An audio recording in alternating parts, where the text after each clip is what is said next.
تلك الأمثال نضربها للناس وما يعقلها إلا العالمون.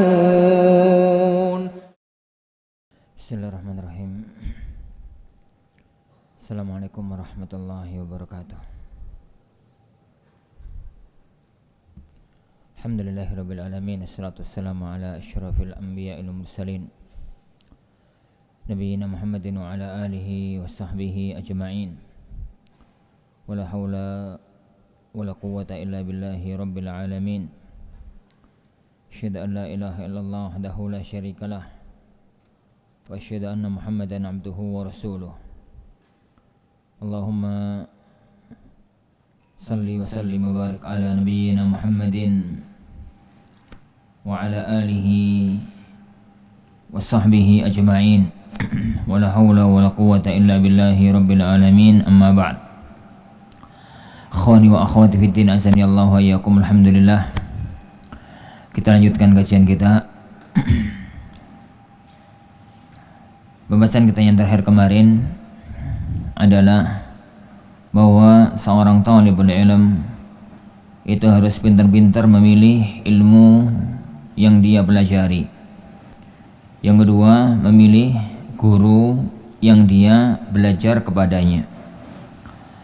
Masalah yang ada di hadapan kita adalah bahwa seseorang dalam menuntut ilmu, tatkala dia akan menentukan siapa guru yang akan dia belajar darinya, ilmu apa yang dia akan pelajarinya, bidang apa yang dia akan mengambil spesialisasi padanya, itu butuh bermusyawarah dengan orang-orang, butuh bertanya, butuh minta pendapat, yakni butuh minta pandangan kepada orang-orang yang mereka memiliki ilmu dan pandangan dalam masalah itu. Dalam bahasa kambangannya, memusyawarahkan dengan orang-orang yang lebih tahu. Beliau mengatakan, waqala sami'tu hakiman min hukama'i Samarqand. Saya mendengar salah satu dari seorang ahli hikmah di negeri Samarkandi. Qala, beliau mengatakan, inna wahidan min talabatil ilmi syawarani fi talabil ilm. Sungguhnya salah satu dari penuntut ilmu itu minta pendapatku tatkala dia belajar. Wa kana qad azama 'ala dhahabi ila Bukhara li talabil ilm, dan dia sudah tekad bulat untuk berangkat ke Bukhara untuk menuntut ilmu. Wa hakadha yanbaghi an yushawira fi kulli amrin. Demikianlah mestinya seseorang itu bermusyawarah dalam setiap perkara. Fa innallaha ta'ala amara rasulahu bil musyawarati fil umur. Allah Subhanahu wa ta'ala memerintahkan rasulnya untuk bermusyawarah dalam berbagai macam perkara. Walam yakun ahadun aftana minhu, dan tidak ada seorang pun yang lebih cerdas, yang lebih baik pikirannya dibandingkan dengan beliau. Rabbuna jalla wa ala berfirman, wasyawirhum fil amr, dan musyawarahlah kamu dalam perkara. Wa ma'adzalik, meskipun demikian, amara bil musyawarati fil umur, Allah memerintahkan Rasulnya untuk bermusyawarah dalam menghadapi banyak masalah. Wa kana yushawiru ashabahu, dan beliau sallallahu alaihi wasallam bermusyawarah kepada para sahabatnya fi jami'il umur hatta hawaijil bait, dalam semua perkara sampai pun dalam kebutuhan rumah tangga. Qala Aliun karramallahu wajhah, berkata Ali karramallahu wajhah, ma halaka mru'un an masyuratin, tidaklah akan binasa seseorang karena dia bermusyawarah. Kila, dikatakan, an-nasu rajulun tam wa nisfu rajul wa la syai'. Manusia itu ada 3 jenis. Ada orang yang sempurna, ada yang setengah orang, ada yang sebenarnya dia bukan apa-apa. Farrajulu man lahu ra'yun sa'ibun wa yushawirul uqala. Ada orang itu yang pikirannya cerdas dan dia pandai bermusyawarah. Wa nisfu rajul, Adapun yang setengah orang, man lahu ra'yun sa'ib lakin la yushawir. Orang yang memiliki pikiran yang cerdas, yang benar tapi nggak mau bermusyawarah. Au yushawir walakin la ra'ya lahu. Dia pandai bermusyawarah tapi dia tidak memiliki pandangan sendiri. Wala syai', adapun yang tidak memiliki apa-apa, man la ra'ya lahu wala yushawir. Orang yang nggak punya pandangan sekaligus nggak mau untuk bermusyawarah. Tep. Perhatian azani Allahu yani wa iyyakum. Perjalanan menuntut ilmu itu banyak yang harus dipilih. Kepada siapa dia belajar, dia harus menentukan ilmu apa yang dia akan mengambil spesialisasi padanya, harus dia tentukan. Karena seandainya orang itu diberi oleh Allah umurnya Nabi Nuh sekalian, dia tidak akan menguasai semua cabang ilmu. Apalagi kita dibatasi oleh Allah dengan 60-70 tahun. A'maru ummati ma baina 60 ila 70. Umur umatku itu antara 60 sampai 70 tahun. Belum dikurangi bayinya, dikurangi remajanya, dikurangi anak-anaknya. Tinggal berapa tahun? Maka umur yang Allah berikan sangat pendek. Manusia dibatasi oleh banyak kondisi, ya sakit, ya sibuk, ya memegang jabatan ini, jabatan itu, kondisi keluarga, punya istri, punya anak, dibatasi dengan semua keterbatasan. Sedangkan ilmunya Allah Subhanahu wa ta'ala maha luas, tak terbatas. Maka harus ada yang dia pilih, diprioritaskan dibandingkan dengan ilmu-ilmu yang lainnya. Itu juga butuh pandangan, apa yang seharusnya dia lakukan. Tatkala seseorang itu mau beli buku, itu pun harus milih. Karena mau belajar atau mau beli buku fikih misalkan. Buku fikih itu seambrek. Semua mazhab ada kitabnya. Dan dalam satu mazhab kitabnya macam-macam. Semuanya pada satu level. Semuanya akhwan, itu butuh musyawarah. Ini untuk bermusyawarah, bertanya kepada orang yang lebih tahu, untuk mendiskusikan apa yang dia butuhkan, apa yang dia perlukan, bagaimana langkah-langkah ke depannya. Makanya di sini Ali radhiyallahu an, lafaz karramallahu wajhah, yani itu maknanya benar tapi agak bermasalah. Secara makna ya Wan, kita mengatakan Ali karramallahu wajhah, semoga Allah memuliakan wajahnya, itu benar. Kita mendoakan beliau semoga Allah memuliakan wajahnya. Kalau wajahnya dimuliakan berarti sak tubuhnya dimuliakan. Bahasa karramallahu wajhah maknanya adalah semoga Allah memuliakan beliau. Tapi yang jadi masalah adalah lafaz ini sudah kadung kondang. Kalau nyebut Ali begitu, kalau nyebut Abu Bakar, Umar, Utsman radhiyallahu anhu. Lah, penghususan Ali dibandingkan dengan sahabat-sahabat yang lain, terutama tiga, yani yang sebelumnya Abu Bakar, Umar dan Utsman. Kalau nyebut Abu Bakar, Umar, Utsman itu radhiyallahu anhu. Kalau nyebut Ali karramallahu wajhah, itu ada naz'ah Syiah. Jadi ada nuansa Syiah, yaitu melebihkan Ali, menghususkan Ali dibandingkan sahabat-sahabat yang lain. Jadi meningkatkan Ali dibandingkan sahabat-sahabat yang lain. Karena Ibnu Katsir rahimahullah taala dalam tafsir Ibnu Katsir, beliau mengatakan lafaz Ali karramallahu wajhah itu salah satu di antara ciri Syiah. Kenapa? Cirinya di mana ya, Wan? Menghususkan Ali dibandingkan Abu Bakar, Umar, Utsman. Ini menghususkan Ali dibandingkan Abu Bakar, Utsman, ini apa itu Umar sama Utsman. Maka yang benar, kalau mau nyebut dengan karramallahu wajhah, sebut semuanya dengan itu. Kalau mau nyebut radhiyallahu an, sebut semuanya dengan itu. Enggak pilih-pilih. Abu Bakar karramallahu wajhah, Umar karramallahu wajhah, Ali karramallahu wajhah. Itu enggak ada masalah. Yani Abu Bakar radhiyallahu an, Umar radhiyallahu an, Utsman radhiyallahu an, Ali radhiyallahu an, itu enggak ada masalah. Tapi tatkala yani Abu Bakar, Umar, Utsman radhiyallahu an, kemudian begitu Ali karramallahu wajhah, maka titik itu yang bermasalah. Penghususan yang mestinya tidak perlu untuk dikhususkan. Yani tidak perlu untuk dikhususkan. Beliau mengatakan dalam riwayat ini manusia itu ada tiga. Ada orang itu yang sempurna, ada yang nggak miliki apa-apa, ada yang separuh.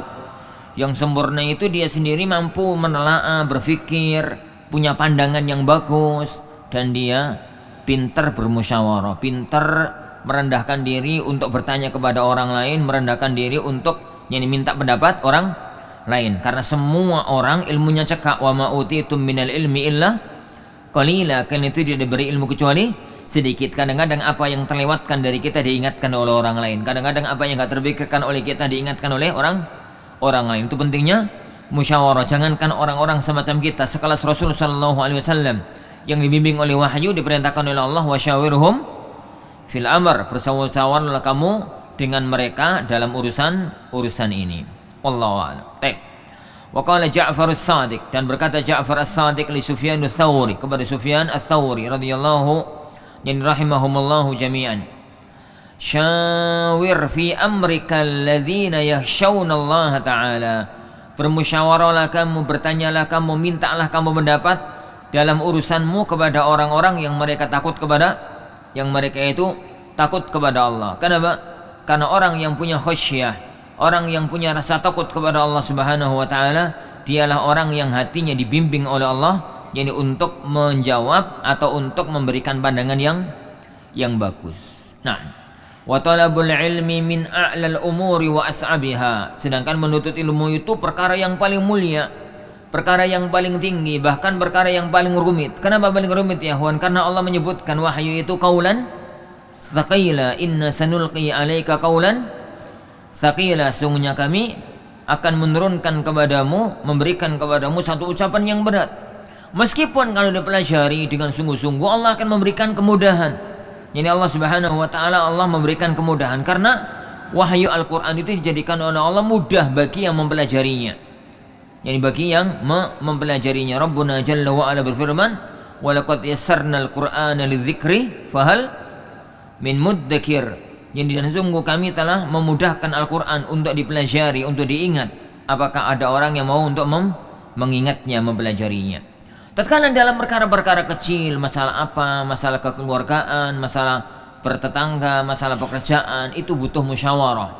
Apalagi dalam masalah menuntut ilmu, kepada siapa kita harus belajar, kemana harus menyantren, anak kita mau kita pesantrenkan kemana, mondokkan kemana, adik kita mau kita arahkan untuk kemana. Kalau sudah di pesantren, kemudian kalau mau milih jurusan apa yang harus dia pilih. Kalau mau beli buku apa yang harus dia beli. Jangan ngawur ya kawan. Kecuali kalau kemudian punya duit banyak 7 miliar gitu, urusan dia mau beli kitab apapun. Tapi kalau kita punya uangnya terbatas, anggaplah uangnya nggak terbatas, rumahnya terbatas, ruangannya terbatas dan macam-macam, maka itu harus pilih-pilih buku, harus pilih-pilih buku. Suatu ketika anak di sebuah toko buku di Sedayu, nggak perlu jawab anak sebut namanya, pokoknya toko buku di Sedayu.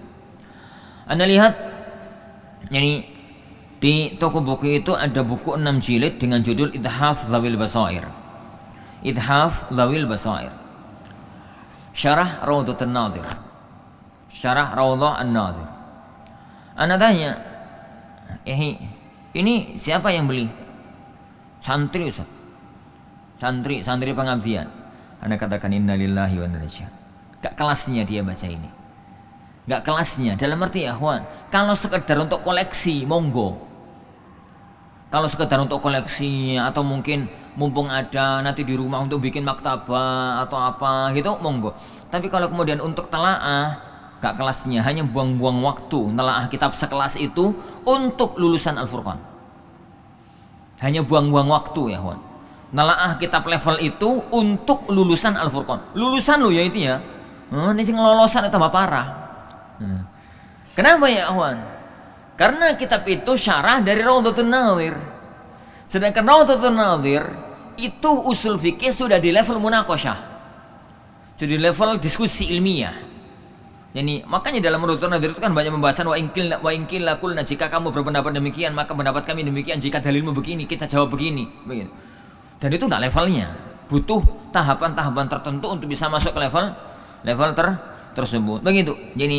Jadi gambarannya. Jadi begitu gambaran tersebut. Suatu hari Syekh Wahid Abdus Salam Bali pernah cerita. Jadi beliau itu ke pameran buku di Mesir, itu kan pameran internasional. Pameran buku di Saudi juga internasional, pameran buku.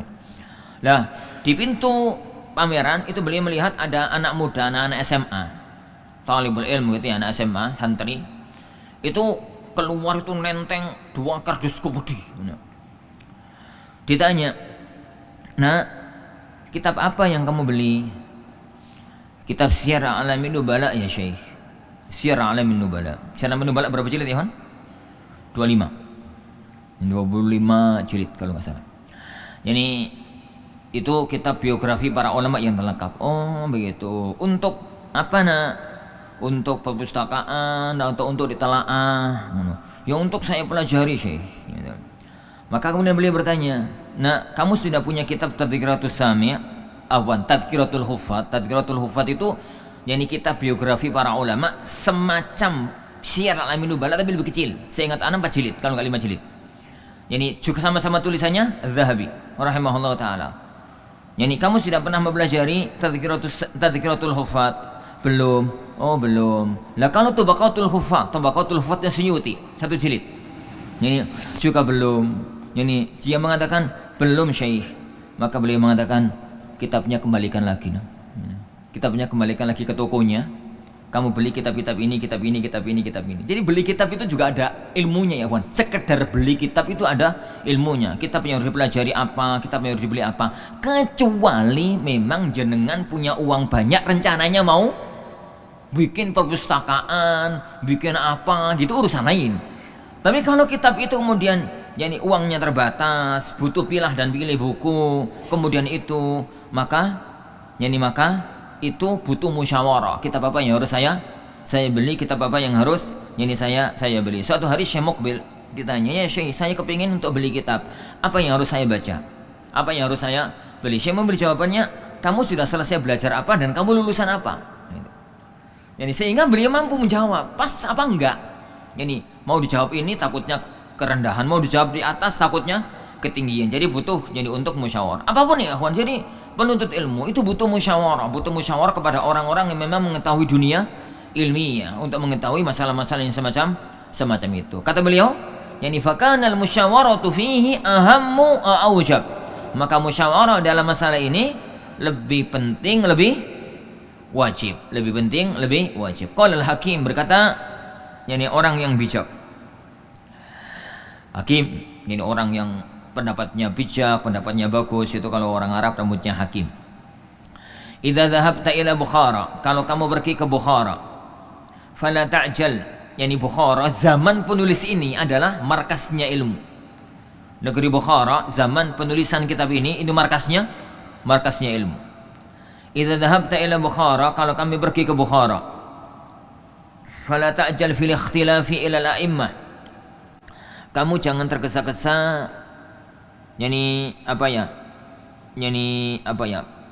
belajar ke berbagai macam imam, berbagai macam guru, belajar sini gitu. Ikhtilaf ila al-a'immah.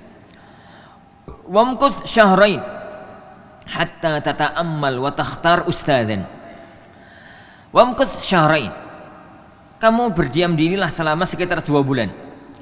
Kamu cermati dan kamu pilih ustadz yang akan kamu belajar darinya. Fa innaka in dhahabta ila 'alimin wa bada'ta bis-sabqi indahu. Kalau kamu berangkat kepada sang alim lalu kamu mulai yani cepat-cepat belajar padanya, farubbama la yu'jibuka yani darsiyatuka. Yani barangkali ternyata belajar pada beliau enggak senang kamu, enggak srek. Fatatrukuhu wa tadhhab ila akhar, lalu kamu tinggalkan, lalu kamu belajar kepada yang lainnya. Fala yubariku laka fit ta'allum. Akhirnya Allah tidak memberkahi kamu dalam belajar. Fata'ammal fi syahrin, cermati selama 2 bulan. Fi ikhtiyaril ustad, untuk memilih ustad. Wa syawir hatta la tahtaj ila tarkihi, dan bermusyawarahlah sehingga kamu enggak butuh untuk meninggalkannya. Wal i'rad anhu, dan berpaling darinya. Fatathbutu indahu, kamu tetap pada syekh itu hatta yakuna ta'allumuka mubarakan wa tantafi'u bi ilmika katsira, sehingga kamu belajarmu menjadi barokah dan kamu yani banyak mengambil manfaat. Ini kalau gambaran kita ya kawan, itu sulit. Yani ana katakan dalam pertemuan yang kemarin, gambarannya itu kalau dengan gambaran zaman sekarang dengan gambaran beliau sulit. Tapi ana permudah kasusnya. Kalau antum sudah selesai kuliah, selesai mondok, sudah lulus Ali 3, sudah di pengabdian, sudah jadi ustadz gitu ya, dan sudah tidak terikat lagi dengan pelajaran kelas. Jadi santri itu ada dua, ada yang masih terikat dengan pelajaran kelas, masih sekolah, masih terikat dengan pelajaran yang di kelas, yang di kampus semacam itu. Nasihat ana, pegang nasihat ikhwan, jangan banyak keluar dari pelajaran, fokus di pelajaran. Kecuali kalau sudah mampu menguasai pelajaran, kemudian ada waktu longgar, silahkan untuk mempelajari yang lainnya. Silahkan untuk mempelajari yang lainnya. Tapi paling inti adalah pelajaran-pelajaran yang ada di kelas, pelajaran-pelajaran yang ada di kelas. Yang kedua, seorang talibul ilmi yang sudah tidak terikat dengan pelajaran kelas. Seorang talibul ilmi yang sudah tidak terikat dengan pelajaran kelas. Dia sudah bebas, dia sudah ngajar atau dia sudah lulus atau apa, dan dia harus terus meningkatkan ilmunya, maka hendaknya dia itu benar-benar cermat.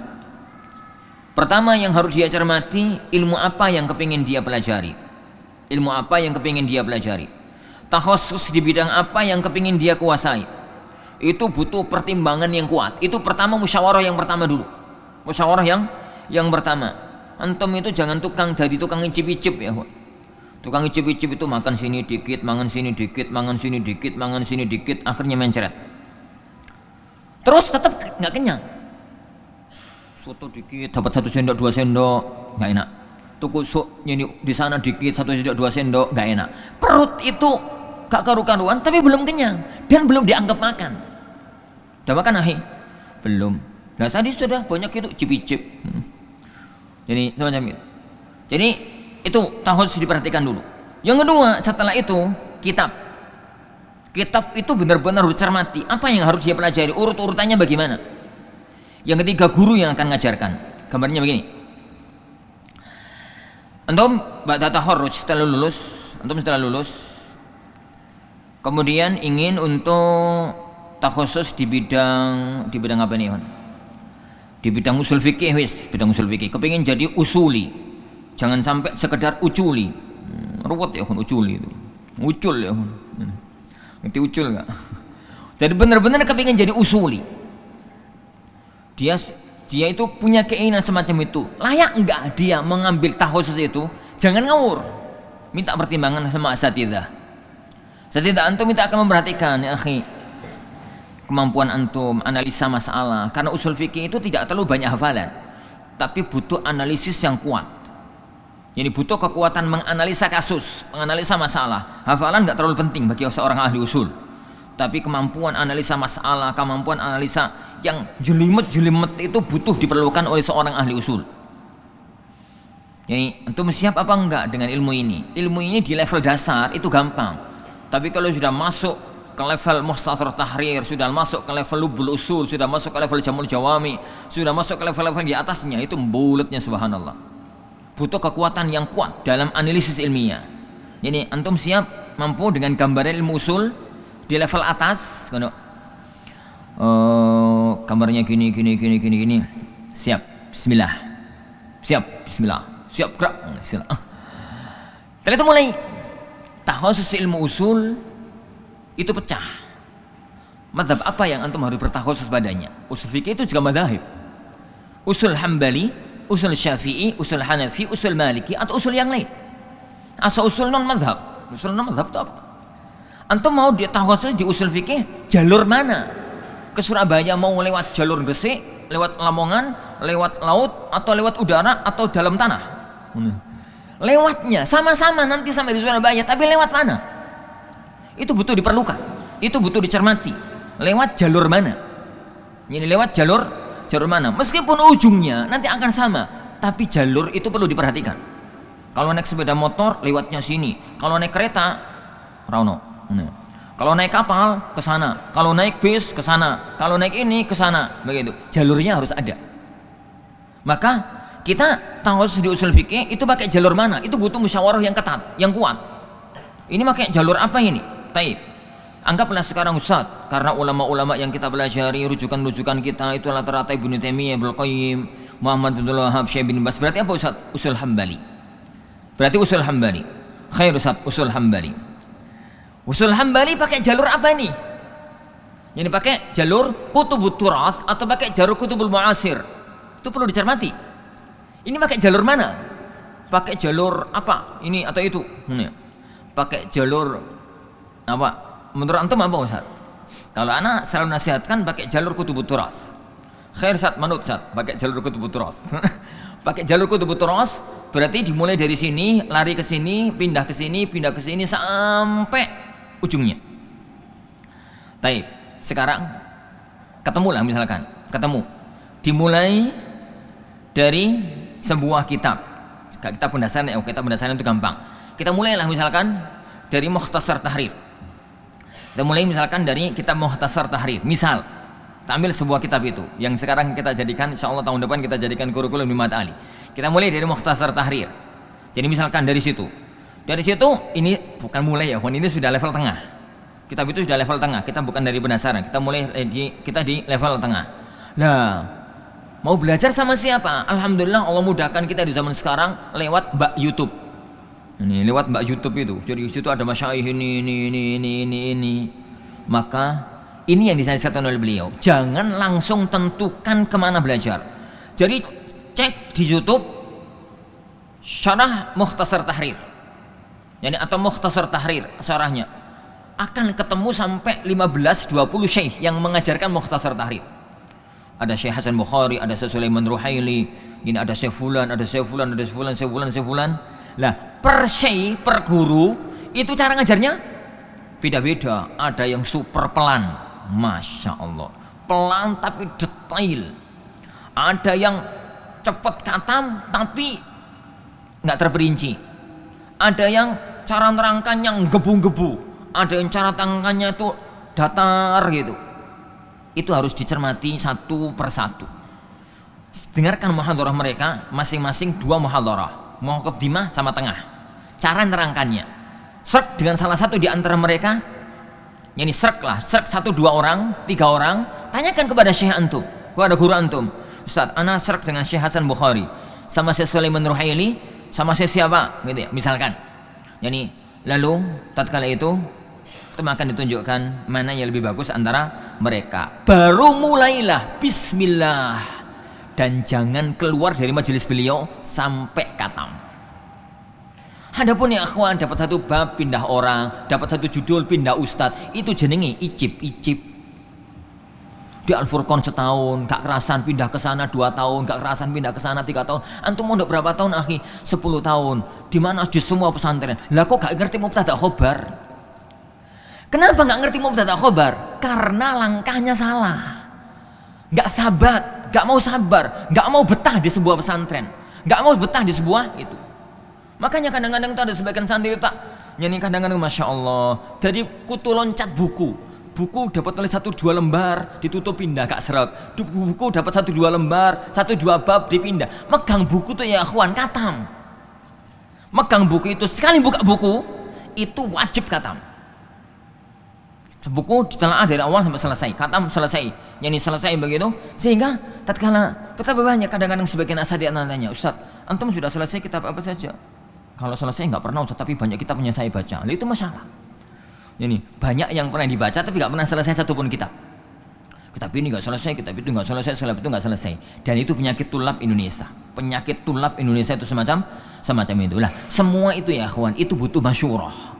Butuh minta pandangan, minta pendapat kepada siapa, bagaimana langkah-langkah kita ini untuk ini menuju ini ke ini langkah-langkah ini kepada apa yang kita inginkan. Wallahu alam. Ini bisa. Oleh karena itu beliau mengatakan di sini, ini kalau di zaman dulu ya, sebelum ada YouTube ya, kalau zaman dulu itu cermatilah semua guru-guru yang ada di Bukhara, kata beliau. Syekh ini ngajar di sini, Syekh ini ngajar di sini, Syekh ini ngajar ini, kemudian kita belajar darinya. Kalau zaman sekarang itu gambarnya semacam ini. Adapun kalau antum sudah kadung yang masih di kelas ya, sudah kadung di Al-Furqan, maka bertahanlah di sini, pertahankan. Yani langkah-langkah ilmiah itu sampai selesai. Kecuali kalau pindah kepada sesuatu yang lebih bagus dan tidak akan pindah lagi, maka itu bagus. Tapi kalau kemudian jadi kutu loncat ya, dalam tanda kutip, afwan ini bahasanya kasar. Jadi kutu loncat di sini saulan 2 bulan pindah ke sana, di sini gak kuat karena dengar-dengar di sana lebih bagus, pindah ke sana. Sampai di sana memang lebih bagus titik itu, tapi muncul kekurangan, balik ke sana. Akhirnya 5 tahun muter-muter. Di sini mubtada khobar, di sana juga mubtada khobar. 5 tahun kemudian mubtada khobar. Teman-temannya sudah selesai alfiyah, dia masih mubtada khobar. Teman-temannya sudah selesai alfiyah, sudah selesai ini. Tatkala bertahan di satu pesantren, sampai di satu pesantren, dia itu nggak tembus mubtada khobar, nggak tembus mukhtarat. Gara-gara sana mulai lagi, nggak betah 2 tahun, di setahun sana mulai lagi, 10 tahun menangkap tetap semacam itu. Jadi butuh masyurah dengan orang-orang yang memang semacam yang kita bahas tadi. Wallahu a'lam. Insyaallah subhanahu wa ta'ala ini yang kita belajari pada poin pertemuan kita kali ini. Kita lanjutkan. Ini pertemuan yang akan datang biizni rabbina tabaraka wa ta'ala. Allah.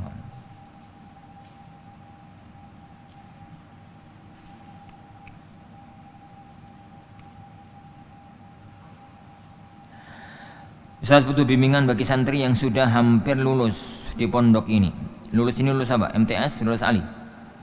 Dan ingin melanjutkan ke perguruan selanjutnya dengan kemampuan setengah-setengah, dalam hafalan setengah, ilmu telaah setengah, KBKB setengah.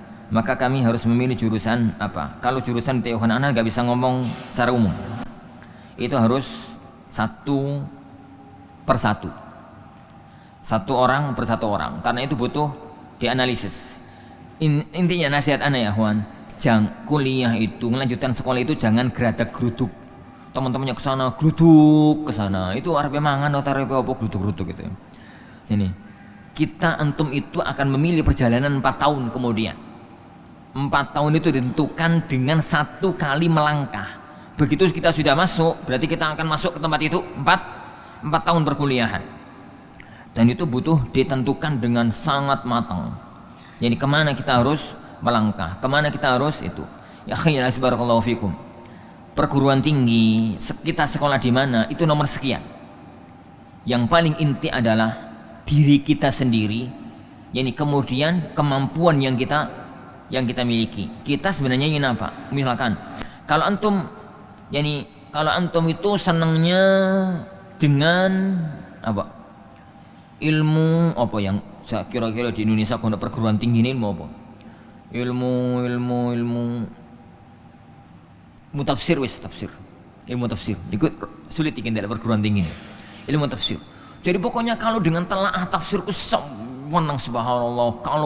Kalau baca tafsir, kalau telaah kitab tafsir itu betah kalau 10 jam gak berkedip. Itu betah. Tapi kalau sudah baca usul fikih 2 menit ngantuk. Kalau sudah baca rewetnya dunia hadis, misalkan gitu 5 menit ngantuk. Maka berarti Allah jadikan antum itu cenderungnya ke tafsir. Jangan ke lipia. Antum di lipia itu hanya akan jadi beban hidup. Di kelas itu turun. Nabi pelajari tiap hari itu fikih sama usul fikih. Bahasanya orang-orang yang nggak kenal fikih, yang nggak senang dengan fikih kan mereka yang berselisih, kita yang ngapalin. Yang berselisih mereka, kita yang ngapalin. Repot. Kalau nggak senang dengan dunia fikih, jangan ke Libya.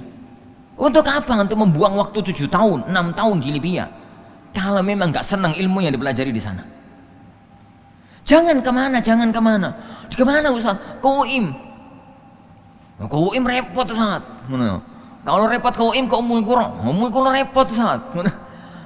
Kalau mampu, carilah fakultas yang itu fokus, yang itu ada kuliah tafsir. Karena kita mailnya di situ. Kalau nggak bisa, qadarullah kemana-mana nggak bisa, maka pilihan antum 2. 1, banting setir jurusan. Jadi usahakan mencintai ilmu yang lain. Paksakan diri untuk senang ilmu yang lain. Yang terdekat dengan tafsir kan hadis. Yang ilmu itu cara pembahasannya mirip, ada nas, ada syarah. Itu kalau nggak tafsir kan hadis. Gak ketemu dunia tafsir, masuk hadis. Kalau hadis masih ada jurusannya. STDI itu ada fakultas hadis. STDI ini itu ada fakultas hadis, semacam itu. Kalau mampu, banting setir. Kalau kira-kira enggak, pokoknya aku harus menjadi seorang ahli tafsir, mau takhosnya jadi tafsir, maka nasihat ana enggak usah kuliah. nggak usah kuliah, belajar lewat jalur masyayikh. Di zaman sekarang Allah mudahkan itu. Cari link-link grup-grup tafsir. Yani link-link ya kawan, kan di grup-grup WA itu kan ono grup tafsir, ono grup hadis, ono grup ini, ono grup ini. Link-link itu. Cari sekolah-sekolah online yang di jurusan yang kita inginkan. Yakinlah 4 tahun kemudian antum benar-benar akan menjadi seorang yang jago di dunia tafsir. Tapi kalau kemudian kecenderungan antum itu ke tafsir, kemudian adanya Lipia, masuk ke Lipia, apa yang terjadi ya kawan? Fakultas ilmu fikihnya mentah karena nggak seneng, ilmu tafsirnya mentah karena nggak dipelajari. Akhirnya 6 tahun, LC-nya LC ya kawan. Tapi mbo LC tananan, mbo lucu-lucu, bopo. Mbo lulusan Ciliwung, bopo. Jadi mempelajari ilmu itu ada langkah-langkahnya. Jadi ada langkah-langkahnya. Wallahi ya akhwan, orang itu dapat gelar LC kalau sekedar lulus itu merem itu liso. Untuk kalau sekedar lulus, tapi yang paling penting adalah kemungkinan, kemapanan ilmiah. Yani mapan dalam dunia yang kita berada padanya. Dunia ilmiah itu terlalu luas kalau kemudian kita pelajari semuanya, kecuali kalau Allah memberikan antum yani kemampuan untuk masalah yang semacam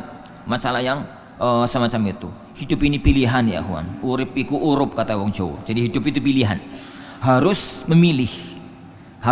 Kalau memang sudah kadung masuk ke Libya, cintailah fikih. Cintailah ruwetnya khilaf. Cintailah masalah perdebatan pendapat. Kalau harus di sana, kalau enggak sebaiknya keluar. Jadi begitu juga dengan jadi fakultas-fakultas yang lainnya. Intinya jurusan itu Anda tidak bisa bicara umum. Kapan-kapan mungkin Anda akan bicarakan kaidah-kaidah ngambil jurusan, kaidah-kaidah ngambil takhusus ilmiah. Jadi agar kita bisa ke arah yang lebih tepat. Wallahu a'lam. Apa itu Syekhul Islam? Apakah ada Syekhul Islam di Indonesia? Masya Allah, Syekhul Islam itu lakop, gelar yang disematkan oleh para ulama kepada orang-orang yang sangat alim di berbagai bidang ilmu, ilmu. Dan Syekhul Islam itu banyak. Dalam arti ya kawan, yani dalam bidang-bidang tertentu Syekhul Islam itu banyak. Jika disebut Syekhul Islam di dalam fikih Hambali, maka yang dimaksudkan adalah Ibnu Qudamah sebelum zamannya Ibnu Taimiyah. Setelah zamannya Ibnu Taimiyah, jika disebut Syekhul Islam maka Ibnu Taimiyah rahimahullah taala. Dalam fikih Syafi'iyah jika disebut Syekhul Islam maka maksudnya adalah siapa? Yani Zakaria Al-Ansari. Jika dalam dunia hadis jika disebut Syekhul Islam Al-Hafidz Ibnu Hajar Al-Asqalani. Begitu. Jadi masing-masing, tidak semua kata-kata waqala Syekhul Islam itu Ibnu Taimiyah. Antum misalkan baca salah satu kitab Syafi'iyah lalu mengatakan waqala Syekhul Islam, lalu antum mengatakan Ibnu Taimiyah berkata, itu lucu. Karena jika di kitab fikih Syafi'iyah ada kata-kata qala Syekhul Islam, berkata Syekhul Islam, yang dimaksudkan adalah Syekhul Islam Zakaria Al-Ansari. Antum misalkan baca Tadribur Rawinya Suyuti rahimahullah. Lalu Suyuti mengatakan dalam kitabnya qala Syekhul Islam, jangan katakan Ibnu Taimiyah. Qala Syekhul Islam itu maksudnya adalah Ibnu Hajar Al-Asqalani. Yani begitu. Jadi istilah-istilah itu banyak. Kayak Syaikhan. Lafaz Syaikhan itu yani wa hadza ma qalahu Syaikhan. Syaikhan ini tergantung. Syaikhan di kitab apa nih? Jika di kitab hadis Syaikhan itu Bukhari Muslim. Jika di fikih Hanafiyah, fikih Ahnaf, jika di fikih Ahnaf ya ikhwan, Syaikhan itu siapa? Abu Yusuf dan Abu Hanifah. Abu Hanifah dan Abu Yusuf. Jika di fikih Syafi'iyah, Syaikhan itu siapa? Rafi'i dan Nawawi. Jika di fikih Hanabilah, seingat ana Syaikhan itu adalah Ibnu Qudamah dan Farra. Seingat ana, Allah mudah-mudahan enggak salah. Jadi lafaz Syaikhan tergantung. Ini tergantung. Lah kalau di Sarawak Syaikhan itu enggak jelas. Ini enggak jelas. Jadi mustalahat ilmiah perlu untuk dicermati agar enggak salah penukilan ilmiah. Wallahu alam. Insyaallah yang ini yang kita pelajari. Kita lanjutkan pada waktu yang akan datang bi'idzni rabbina tabaraka wa taala. Kita akhiri. Subhanakallahumma wa bihamdika asyhadu an la ilaha illa anta astaghfiruka wa atubu ilaik. Sallallahu wasallam wa baraka ala nabiyyina Muhammad. Assalamualaikum warahmatullahi wabarakatuh. Al-Furqan TV, saluran pendidikan, dakwah, dan inspirasi Islami.